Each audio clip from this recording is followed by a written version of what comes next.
Assalamualaikum warahmatullahi wabarakatuh.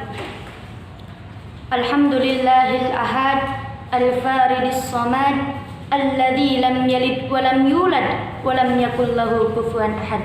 Amma ba'du. Puji dan syukur marilah kita panjatkan kehadirat Allah Subhanahu wa taala. Karena berkat rahmat-Nya lah kita masih dapat merasakan kenikmatan sehat walafiat. Salawat bertangkaikan salam semoga tetap terlimpah curahkan kepada junjungan alam, seorang proklamasi yang tak pernah pakai dasi, yakni Habibana wa Nabiyana wa Maulana Muhammad.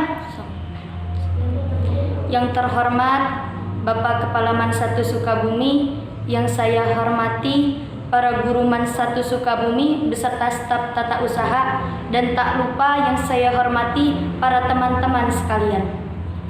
Kalau dipikir-pikir, kita sebagai manusia tidak luput dari yang namanya musibah, cobaan, maupun ujian. Oleh karena itu, izinkan saya mengulas sedikit tentang realita yang terjadi saat ini, yakni tentang hikmah di balik musibah. Teman-teman yang berbahagia, kondisi yang tengah kita hadapi di mana situasi semakin sulit, banyaknya musibah yang menimpa membawa kita kepada keputusasaan, hilangnya harapan dan cita-cita. Namun ingatlah kembali, yang terjadi saat ini merupakan pembelajaran untuk kita semua, bahwa akan selalu ada akibat dari apa yang kita perbuat.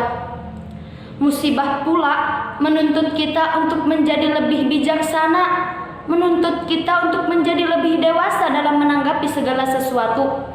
Allah berfirman dalam Quran surat Muhammad ayat 31, A'udzu billahi minasyaitonir rajim. Bismillahirrahmanirrahim. Walanabluwannakum hatta na'lamal mujahidina minkum was-sabir.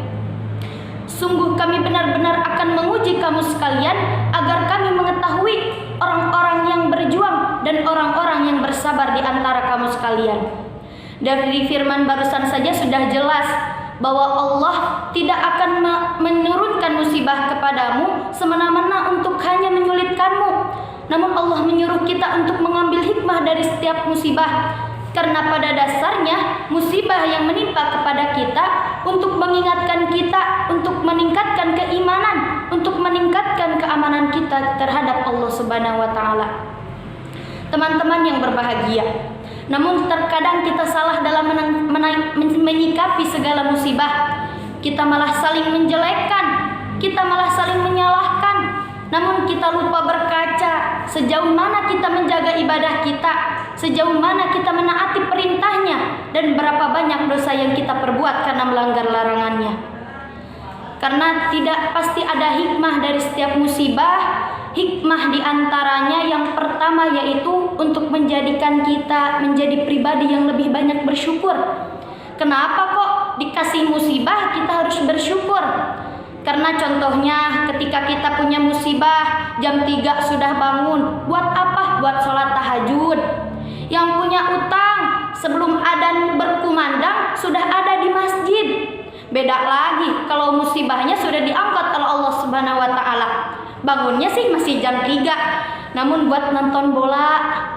Sebelum adzan sudah pergi, namun buat hangout sama teman-teman. Jadi intinya Allah menurunkan musibah kepada kita untuk membuat kita lebih banyak bersyukur. Ketika kita ditimpakan musibah penyakit, kita akan lebih menikmati nikmat kita ketika sehat. Ketika kita divonis penyakit oleh dokter menyarankan kita untuk mengamputasi, kita masih bisa bersyukur. Allah hanya mengangkat salah satu anggota dari tubuh kita, tapi Allah tidak mengangkat nyawa kita. Jadi intinya selalu ada celah untuk kita semua bersyukur, meskipun ketika ditimpa oleh musibah oleh Allah Subhanahu wa taala. Yang selanjutnya, hikmah di balik musibah adalah untuk memberi peringatan. Karena Allah Subhanahu wa taala tidak akan memberi bencana pada suatu kaum kecuali kaum tersebut membuat dosa. Nah, banyak dari kaum nabi terdahulu yang diberi peringatan dan diberi peringatan bencana oleh Allah. Lalu bagaimana dengan saat ini? kita diberi bencana yang hampir bencana ini menyerang ke seluruh negara yang ada di dunia ini, termasuk di Indonesia. Kita diserang oleh wabah corona atau lebih dikenal dengan COVID-19. Wabah corona meluluhlantahkan seluruh sektor kehidupan, mulai dari ekonomi, sosial, bahkan keagamaan. Kegiatan ekonomi dikurangi, kegiatan pendidikan dan keagamaan dibatasi. Bangsa ini hampir mengalami krisis dalam berbagai lini.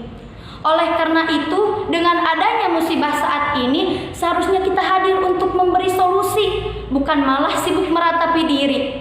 Teman-teman yang berbahagia, jangan hanya salahkan pemerintah, jangan hanya salahkan orang lain. Ada baiknya kita introspeksi diri, kita merenung dan mengingat kembali kesalahan apa yang telah kita lakukan sehingga Allah menurunkan bencana kepada kita semua. Lalu hikmah yang selanjutnya dari musibah adalah menggugurkan dosa. Karena dosa setiap hamba dari Allah, dosa setiap hamba digugurkan dengan 3 cara. Yang pertama, Allah akan menggugurkan dosa hambanya dengan secara cuma-cuma. Itu adalah karunia dari Allah. Yang kedua, dosa seorang hamba akan diampuni ketika hamba itu memohon ampun kepada Allah. Ketika hambanya meminta ampunan, bertaubat kepada Allah. Yang ketiga, Allah akan menggugurkan dosa umatnya ketika diberi hukuman, yaitu dengan adanya musibah. Jadi ketika kita diberi musibah sakit oleh Allah, jangan hanya mengeluh.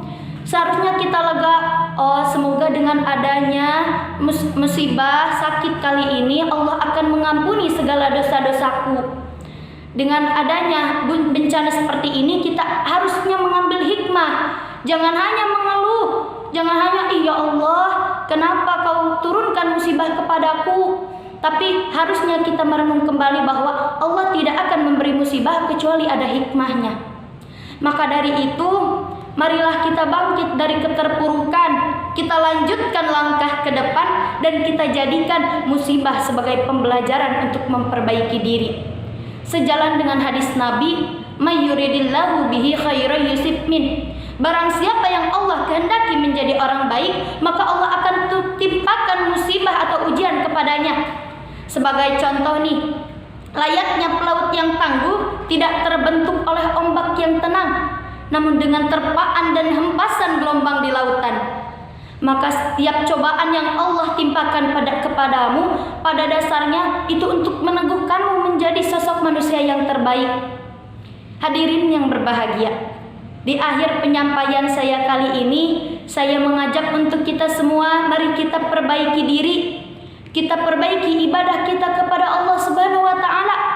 Perbaiki ibadah kita yang dulunya hanya sholat wajib, mari kita laksanakan sholat sunnah.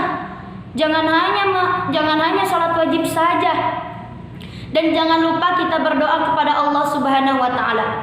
Allahumma dfa'na ghala wal bala wal waba fid dunya khassa fi baladina Indonesia. Allahumma dfa'na ghala wal bala wal waba fid dunya khassa fi baladina Indonesia.